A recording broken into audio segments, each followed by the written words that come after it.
하나님의 축복이 여러분과 여러분의 가정에 넘치기를 주님의 이름으로 축원합니다.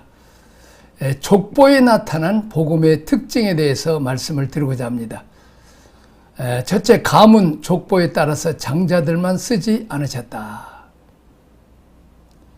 정해진 법이 아닌 생명의 흐름, 성령의 흐름을 따라 사용하셨다는 거죠. 자, 문제 있는 여자들을 통해 오셨다. 파격적인 방법이죠. 그 다음에, 자, 버림받은 사람들을 통해 오셨다. 깨닫고 응답하면 신분과 관계없이 쓰임을 받습니다. 네 번째, 그리스도는 지금도 은혜의 원리, 복음의 원리, 약속의 원리 따라 오십니다. 사람의 상식이냐 원칙을 말하지 말라. 하나님의 나라는 하나님의 법, 원칙 질서대로 간다. 하나님을 왕으로 모시는 나라가 하나님의 나라이다.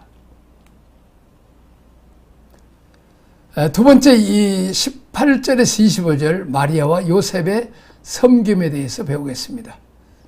씨를 낳기 위해서 둘레로 종으로 들여진 마리아. 마리아 요셉은 그리스도를 이 땅에 오시는 일에 가장 요긴하게 쓰임받은 사람들입니다. 여인 중에 가장 복받은 여인이 바로 마리아가 되겠습니다.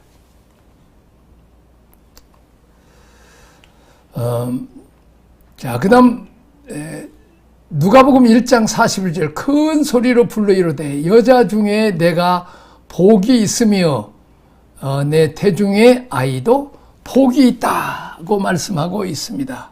내 태중의 아기도 복이 있다. 자, 누가복음 1장 38절은 나는 둘레입니다 고백한 이 순종의 사람이었습니다. 마리아죠. 그는 아직 아이를 가져서는 안 될 소녀요 정혼한 남자가 있는 임자에 있는 사람입니다. 그러나 주께서 그의 인생을 이제 사용하시겠다고 말씀하실 때 자신의 의지를 내려놓고 전적으로 주인의 목적을 위해 쓰임받을 종으로 자신을 헌신했다는 것입니다.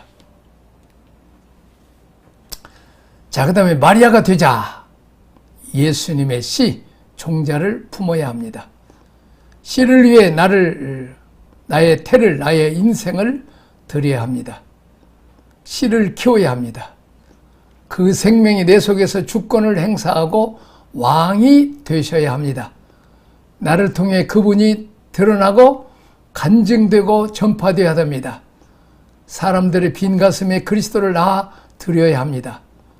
나를 통해 이 땅에 그리스도의 생명이 뻗어나가고 그리스도의 왕국이 확장되어야 합니다. 자, 그리스도는 나의 섬김을 통해서 이 땅에 오십니다.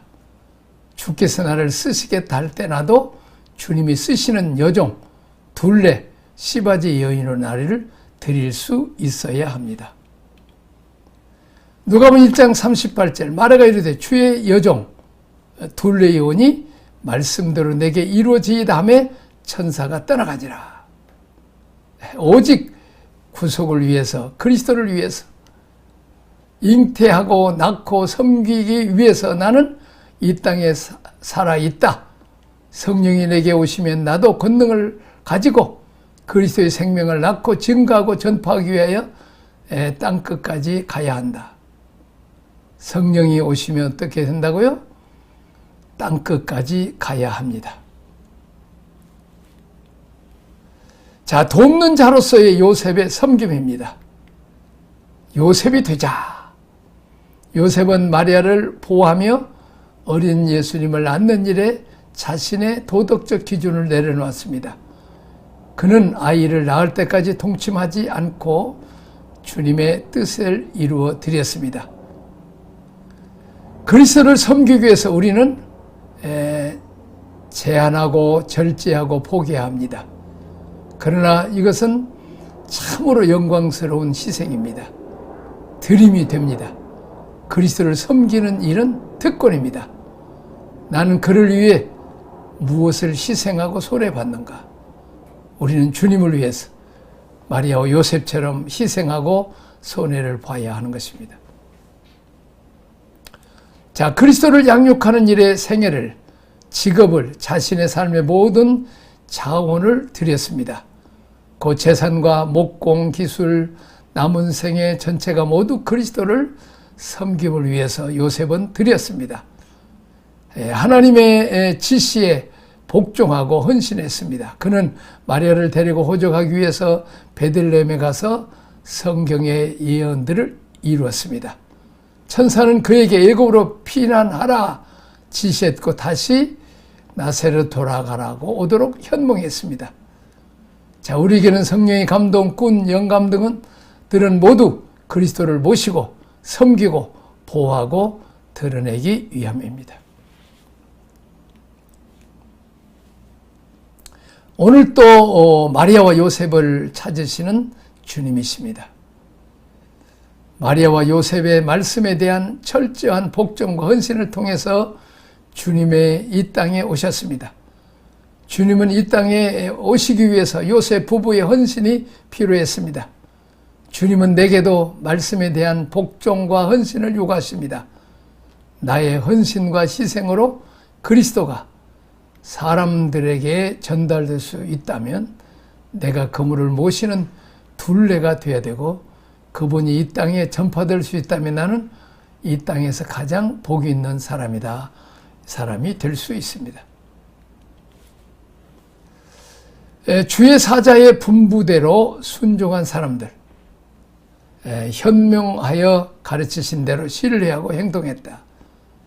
말씀과 계시, 인도, 감동들은 순종하고 신뢰해야 합니다. 하나님은 이렇게 순종하기로 결단한 자들, 자신을 쳐서 하나님의 말씀 앞에 복종하는 자들을 통해서 지금도 메시아의 왕국, 하나님 나라를 세워가십니다. 나는 헌신되어 있는가? 선심이 나의 은사인가?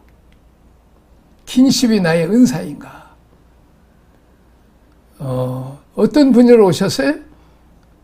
새로운 사람하고 못 맞는 사람이 있어요. 전도를 못 하겠대요. 그럼 그런 사람들 어떻게 해야 돼요? 양육하는 쪽으로 이렇게 하라 그러죠. 우리가 공부를 하면 심리학적으로 다 다혈질이나 담즙질, 사람들은 일을 잘 저질러요. 뭐든지 해요. 맡기면. 그런데 이 점액질, 우울질의 사람들이 하면 분이 보고 따라갑니다. 자, 여전도 회장을 우울질 시켜놨어요. 모임이 끝나요. 그냥 다혈질 시켜야 돼. 담즙질, 다혈질 시키면 쫙 밀고 나가잖아요. 대신 총무, 점액질 같은 사람, 우울질 같은 사람 시켜놓으면 꼼꼼하게 장부 정리하고 이렇게 기록하고 따라오면서 합니다. 이렇게 교회 일을 할 때도 우리 장로님 한 분 이렇게 그 테라피라고 하는 그 심령 이렇게 치유 이렇게 오셨는데, 회사에 회장님이세요. 임원들 전부 다 기질 테스트 했대요. 그리고 다 시켰대요. 그랬더니 성과가 딱 나버리더래요. 그래서 이 사람이 문제가 있었구나 하고 재배치를 한 거랍니다. 이런 공부를 하게 되면 교회 사역자들을 임명할 때도 상당히 효과를 봅니다.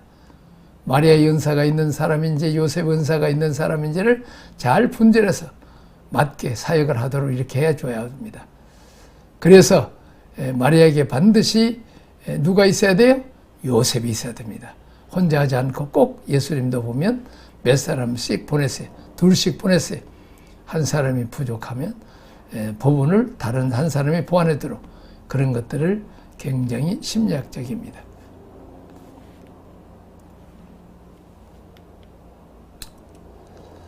마태복음 6장 31절, 32절, 33절. 그러므로 염려의 길을 무엇을 먹을까, 무엇을 마실까, 무엇을 입을까 하지 말라.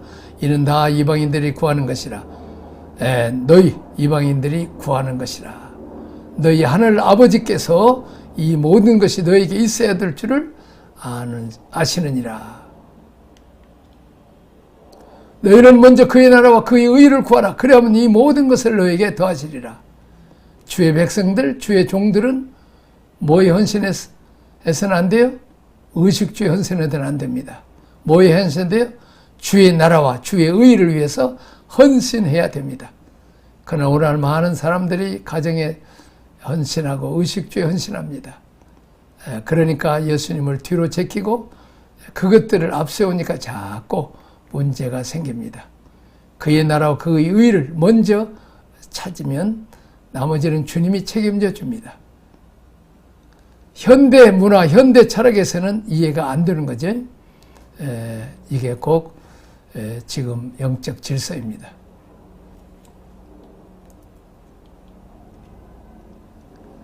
자, 마태복음 19장 27절 29절.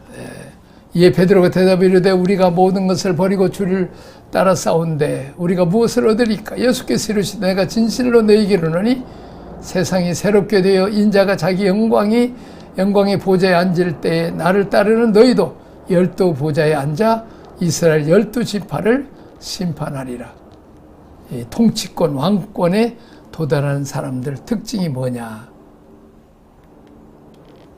또 29절 또 내 이름을 위하여 집이나 또 형제나 자매나 부모나 자식이나 전토를 벌인 자마다 여러 벌을 받고 또 영생을 상속하리라. 자, 이게 다 이런 것들이 다 현실적이에요. 예수님을 이름을 위하여 하는 게 아니고 자기 이름을 위해 살고 집, 형제, 자매, 부모, 자식, 전토가 많은 사람들의 생애의 목적이 되었어요. 이것을 버리라는 얘기가 아닙니다. 우선순위를 하나님께 두라는 것입니다. 하나님을 1순위로 모시라는 것이. 그러면 나머지 책임져 준다는 것입니다. 제가 신대원 들어갈 때 하나님께서 제가 서울시에 근무했는데 그만두고 나를 좀 섬기기 위해서 신학을 했네. 그때는 목회자의 길이 배고픈 길이었어요. 세 가지. 굶어 죽든지 맞아 죽든지 쫓겨나든지 하는 참 어려운 때였습니다. 또 가난한 사람들이 또 예수를 믿었기 때문에. 근데 기도원에 몇 번 왔다 갔다 하다가 딱 하나님, 제가 하나님 이랬더니 하나님 내 일 할 수 있어요? 하나님 웃어버려. 나는 내 가정만 책임지는 게 아니라 온 인류를 책임지고 산중에 있는 들짐승 새끼도 키운단다. 걱정하지 말고 너 해라.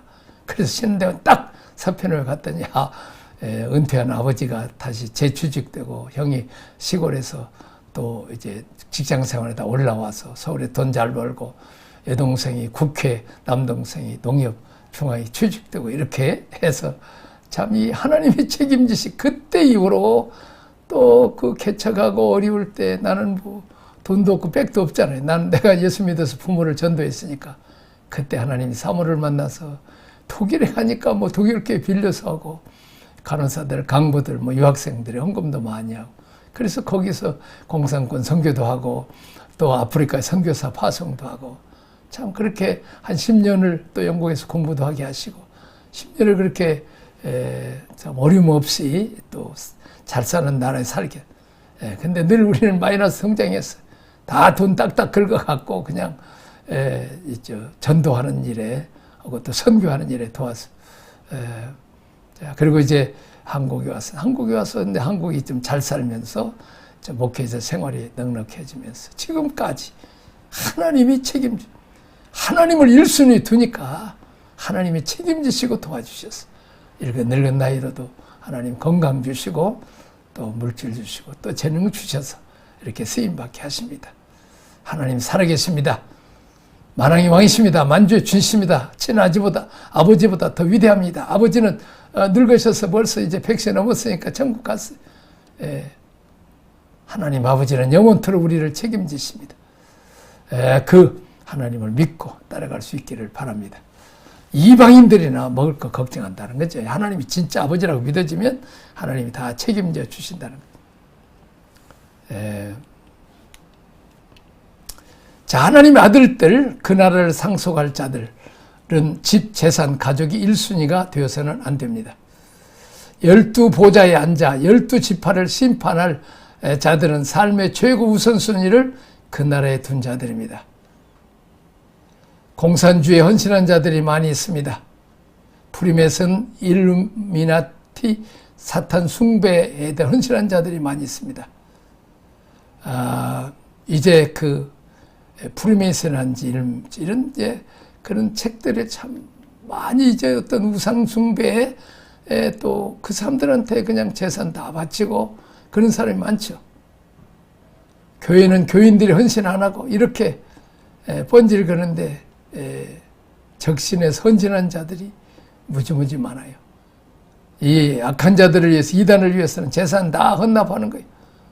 생애 바치고 자식들도 다 이렇게 수십억 수백억 헌납합니다. 종말론에 관심 있는 분들은 프리메이슨이나 일루미나티 이런 책 읽어보실 필요가 있습니다. 사탄 숭배자들이 세계를 이렇게 적화시키기 위해서 이런 헌신을 요구합니다. 나는 무엇에 내 생애를 드리기로 결단했습니까? 자신의 가치나 사상, 비전을 위해서 생명을 바친 사람은 참 많아요.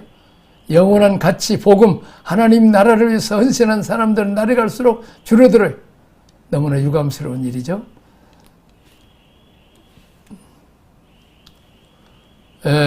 세 번째, 족보에 나타난 생명의 특징입니다. 자, 예수님의 생명 두 요소, DNA죠. 아브라함적인 요소와 다윗적인 요소입니다. 아브라함은 씨의 대표이고 생육, 번성, 충만한 것입니다. 하나님이 아브라함에게 씨를 약속하셨듯이 우리는 믿음으로 하나님의 씨인 그리스도를 얻습니다. 요한복음 1장 12절에 이 씨는 중다한 민족이 되고 강성한 나라가 되어야 합니다. 창세기 12장 1절에서 3절까지 생육하고 번성하고 충만해지는 것이 생명을 주신 목적이 되겠습니다. 아브라함은 씨를 번성시키는 게 목적이었습니다. 우리가 아브라함처럼 씨를 자꾸 번성시 전도하고 선교해야 됩니다. 30배, 60배, 100배, 그 다음에는 1000배, 이사야서 60장 21절은 1000배라고 말합니다. 하나님이 1000배를 주셨다고 약속합니다. 우리는 이렇게 입을 크게 열어야 됩니다. 사이즈를 키워합니다. 저는 감사하게도 우리 중국에 가서 한 번 집회하면 한 300~400명씩 다 한 번에 예수 영접하고 그들이 병 낫고 성령 체험도 하고 그들이 가서 전도하고 또 다음 집에 일주일에 뭐 그냥 몇천 명씩 우리가 더 대신 수십 명 가니까 나눠도 그들이 지금 뭐 신학교 많이 가고 제자 훈련 시키고 해서 계속 아들 교회, 손자 교회 이렇게 많이 번성한 것을 봅니다. 자, 우리가 고생을 얼마나 하고 지금 투자를 얼마나 했는데 이렇게 우리가 씨를 뿌리면 100배, 120배 쌀도 나죠. 자, 우리는 이렇게 복음을 전하는 일에 우리는 투자를 해야 됩니다. 하나님 나라에서 뭔가를 기여해야지. 그냥 가서 왕자에 우리는 만납시다. 이렇게 해서는 안 돼. 우리는 어디서 만나야 돼요? 지성소 왕자라고 했어요. 요한계시록 4장에 보니까 하나님의 보좌에 있는데 보좌 가장 지근거리 네 생물이 있어요. 그리고 24 보좌에 쫙 옹여 있습니다. 마태복음 19장에 보니까 집이나 전토나 가정이나 이런 것들을 우선순위에다 다 내려놓고 하나님을 위해 헌신한 사람들에게 내가 12보좌에 앉아서 세상을 심판하는 권세를 주겠다. 왕권을 주겠다. 자리가 바로 헌신자들이 그 자리에 앉게 된다는 것입니다. 거기 가야지 이 땅에 우리가 고생하고 우리가 옆에 분들에게 한번 뜰에서 만나지 맙시다. 우리가 보좌 지성소에서 만나야 되는 거죠. 자, 우리가 믿음으로 예수님을 받아들이면 아브라함의 후손이 됩니다. 상속자가 되죠. 그러므로 상속자가 되는 것은 은혜에 속하기 위해서 믿음으로 되나니 이는 상속을 그 모든 후손에게 굳게 하려 하심이라. 율법에 속한 자뿐 아니라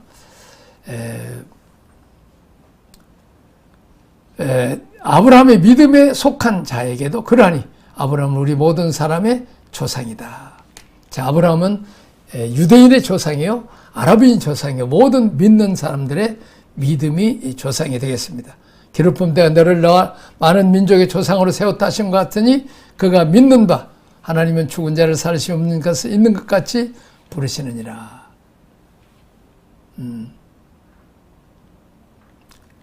자, 아브라함처럼 우리 씨를 낳아야 됩니다. 나의 심으로가 아닌 뭘로? 믿음으로, 은혜로 우리가 이삭을 낳아야 됩니다. 그에 우리도 동일하게 열국의 아버지가 되어야 됩니다. 우리 한국의 아버지뿐만 아니라 참 열국까지 나아가서 아버지가 되어야 된다는 거죠. 생명을 가진 자는 모두가 씨를 확산하고 번성하고 충만케 하는 일에 동참해야 됩니다. 자, 아브라함은 복의 근원입니다. 아브라함은 모든 민족의 조상입니다. 아브라함은 이삭을 낳은 일을 위해서 평생을 드린 사람입니다. 우리도 아브라함처럼 예수님을 낳는 일, 위의 생애를 바쳐야 합니다. 이 씨를 통해서 땅의 모든 민족이 복을 받아야 됩니다. 땅의 모든 족속이 너로 말미암아 복을 거두시니라. 그리스도인 누구나 전도와 선교의 사명을 갖고 있습니다. 내가 받는 씨는 반드시 30배, 60배, 100배의 결실을 맺어야 합니다. 자, 우리가 또 이 세상을 이기는 믿음은 예수님이 하나님의 아들이시란 우리가 자녀의 권세를 가지고 세상을 이길 수 있죠.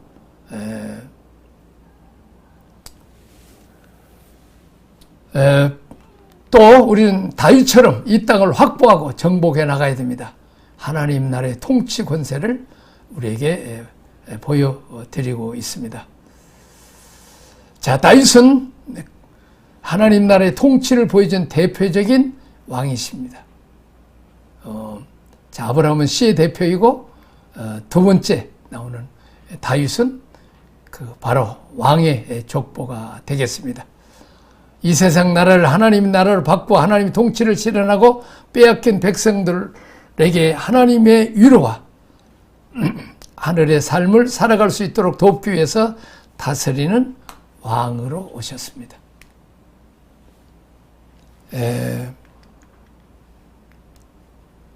사탄은 이 세상 임금이 될 수 있으나 믿는 자들에게는 더 이상 왕이 아니라 우리는 세상에 속한 자가 아닙니다. 예수님이 하나님의 아들이심과 그리스도인임을 믿는 자는 모두가 세상을 이기는 왕권을 가지고 있습니다.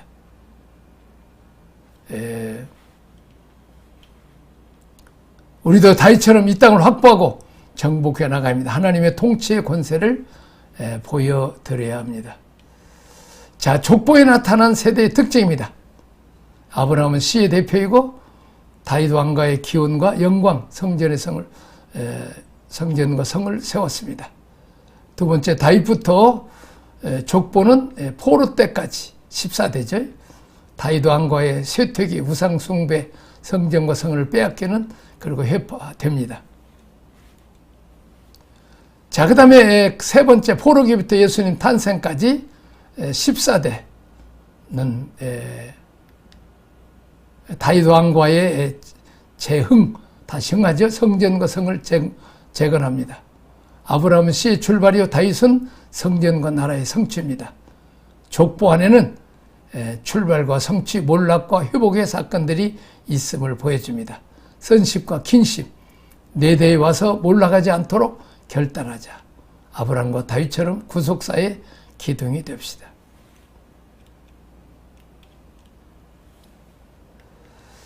내가 왔다 간 이후에 하나님 나라에 무엇이 변화됐는가? 나는 하나님의 영광을 얼마나 세워드렸는가? 성령과 성의 역사를 어떻게 바꿔가는가? 그랬습니다. 미국이 우리 한국을 복음화 시켰어. 이 조그마한 나라가 세계에서 큰 교회들이 많고 또 우리 한국 조그마한 나라가 온 세계 선교에서 얼마나 많은 씨를 번식시키고 그들을 제자 양육하고 목회자들을 세웠습니다. 우리도 이 일하는데 얼마나 영광스럽습니까? 다윗에는 어떤 게 했습니까? 아브라함과 다윗까지 뭐 했어요? 다시 봅시다. 아브라함과 다윗까지 특징은 뭐예요? 영광 성전 건축입니다. 다윗부터 포로까지의 특징은 뭐예요? 쇠퇴기, 성전과 성을 빼앗깁니다. 회파됩니다. 예수님 오실 때까지 재건합니다. 왕가의 재건입니다. 성전과 성을 재건하는 이런 일에 저를 보내주십시오. 구약의 메시지는 성전을 건축하고 예루살렘 성이 회복됐을 때 거기 하나님의 영광이 다시 옵니다. 그리고 메시아가 오셨습니다. 우리가 이 땅에 살 일이 성전을 재건하고 성을 건축하는 것입니다. 성은 전쟁, 나라에 대한 개념이고 성전은 하나님의 영광, 성막, 예배성을 회복하고 우리가 왕권을 회복하는 것입니다. 몰랐기에 포로계는 이런 것이 다 잃어버렸습니다. 거기 영광도 성전의 권위도 없어져 버렸습니다. 성도 무너졌습니다. 다 회파되어 버렸습니다. 그러나 다시 우리가 회복한다, 부흥한다, 리바이벌입니다. 성전이 다시 회복돼서 예배가 다시 살아나고 하나님의 영광이 다시 찾아오고 그 다음에 성이 재건되는 것입니다. 적들과 싸워서 승리할 수 있는 성이 경건해집니다. 우리 교회가 성전이고 성인지 몰랐게 있는지 예배가 무너지는 사람들인지 왕권을 잃어버리고 당하고 살고 있는 사람들 이런 사람들을 다 우리는 회복시키고 구원해야 됩니다. 우리가 다시 하나님의 영광을 회복시켜야 됩니다. 예배를 회복시켜서 하나님의 임재가 있게 하고 다시 성을 재건하는 가정을 재건하는 사람들이 되겠습니다. 이런 축복이 여러분들에게 있어지기를 주님의 이름으로 축원합니다. 기도하겠습니다. 하나님 아버지 은혜와 사랑을 감사합니다. 아브라함은 씨를 가지고 왔고 다윗은 왕권을 가지고 왔습니다. 우리는 전도도 하고 제자 영육도 하고 이제 주님의 교회를 통해서 원수마귀 사탄의 세력을 부시고 하나님 나라 건설을 우리 민족과 또 아시아 온 세계 땅끝까지 우리가 이제 시번식과 통치 이렇게 양육하는 일에 귀하게 쓰임받게 하여 주옵소서. 지금까지 우리 한국교회를 쓰시고 우리를 쓰신 하나님을 찬양하며 예수님 이름으로 기도하옵나이다. 아멘.